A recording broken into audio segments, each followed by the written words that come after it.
ကိုယ့်ရဲ့အခြေအနေမှကိုယ့်ကိုနားလည်ရမယ်နော်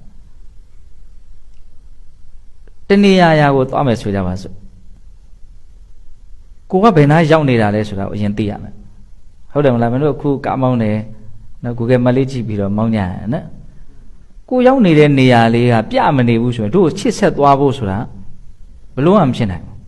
ဘူးဟုတ်တယ်မဟုတ်လားဒီမှာရေပုံကြီးတော့ရှိတယ်ဒါပေမဲ့ကိုကဘယ်နာရောက်နေမှမသိဘူးကိုမသိဘူးဟုတ်လားကိုအခြေအနေမှကိုကဘာလုပ်ရမလဲသိရမယ်နော်ငါဘလောက်စိတ်ဓာတ်ခိုင်မာတဲ့လူလဲဘလောက်နားလည်မှုရှိတဲ့လူလဲနော်တရားနဲ့ပတ်သက်ပြီးတော့ဆိုရင်လည်းဘလောက်သိတယ်လဲဘလောက်မသိဘူးလဲငါရဲ့အခြေအနေမှငါဘာလဲနော်မသိနိုင်တာတွေနဲ့ဘုန်းကြီးတို့ကဘဝမှာနေကြတာပါတကယ်ကတော့ဆိုကြပါစို့ဘယ်ချိန်မှာဘာယောဂဖြစ်မယ်မသိဘူးအနာဂတ်ကိုဘုန်းကြီးတို့ဘာမှမသိနိုင်မဲနဲ့တကယ်ကတော့နေကြရတာပါသို့တော့လောလောဆယ်အခြေအနေအဲ့ဒီမသိနိုင်တာကိုမသိနိုင်ဘူးလို့သိချင်းကလည်းပဲဒါကိုစုံစမ်းနေတာတဲကရထားတဲ့အဖြေမှန်တစ်ခုလို့ဘုန်းကြီးကမြင်စေခြင်းတယ်ငါဘယ်ချိန်တရားမှမသိဘူးဆိုတာမသိနိုင်တာကြီးကိုဘုန်းကြီးတို့ကစဉ်းစားတာအဲ့ဒီမသိနိုင်တာကြီးကိုသိတာလို့ပြောလို့မရဘူးလားဟောဆိုကိုယ့်ဘဝဟာမသေးကြတဲ့ဘဝဆိုတာအမှန်တရားကြီးလေအဲ့ဒါကိုယ့်ရဲ့အခြေအနေမှန်ကြီးကိုကိုယ်ကတော့သိသွားတာအဲ့ဒီအပိုင်းမှာဆိုကြပါစို့မင်းတို့ဖုန်းတစ်လုံးဝယ်လာတယ်ဒီဖုန်းက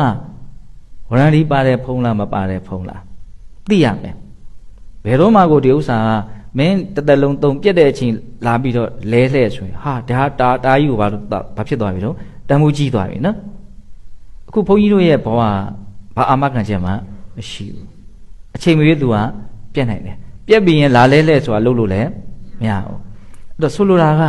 ကိုစုံစမ်းတယ်ဆိုတဲ့စကားလုံးရဲ့အဓိပ္ပာယ်ကျယ်ပြန့်မှုကိုဘုန်းကြီးကရိပ်မိအောင်ပြောတာကိုယ့်ရဲ့အခြေအနေကိုကိုသိရမယ်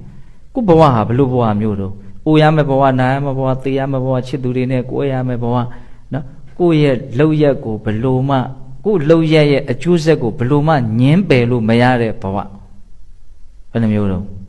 ၅မျိုးဘုန်းကြီးပြောလိုက်တယ်နော်အဲ့ဒါအဘိဓသုတ်တံကိုခြေခံပြီးတော့ပြောတာဘသူဘဝဖြစ်ဖြစ်တကယ်တမ်းကဒီတိုင်းပဲအဲ့ဒီအခြေအနေမှန်တွေကိုဘုန်းကြီးတို့သိအောင်ကြိုးစားတာအဲ့ဒါကိုစုံစမ်းတယ်ဆိုတဲ့ခေါင်းစဉ်အောက်မှာဘုန်းကြီးတို့ထားလို့မရဘူးလားရတယ်ကိုစိတ်ကိုလည်းစုံစမ်းရမယ်ငါလောဘကြီးသလားဒေါသကြီးသလားဒါမှမဟုတ်တစ်ဖက်ကကောင်းတာတွေဘယ်လောက်ရှိတော့မရှိဘူးတော့ငါဘလို့အခြေအနေမျိုးဆိုရင်ငါဘလို့တွေတုံ့ပြန်တတ်တော့ငါဘာတွေကြိုက်တော့ဘာတွေမကြိုက်တော့ဘာလို့ရမှာတော့စုံစမ်းရမယ်ကိုနဲ့အတူတူသာနေနေတာကိုအကြောင်းကိုဘာမှမသိဘူးဆိုရင်အဲ့ဒီလူလောက်တုံးတဲ့လူမရှိဘူးဒီသဘောကိုပြောတာနော်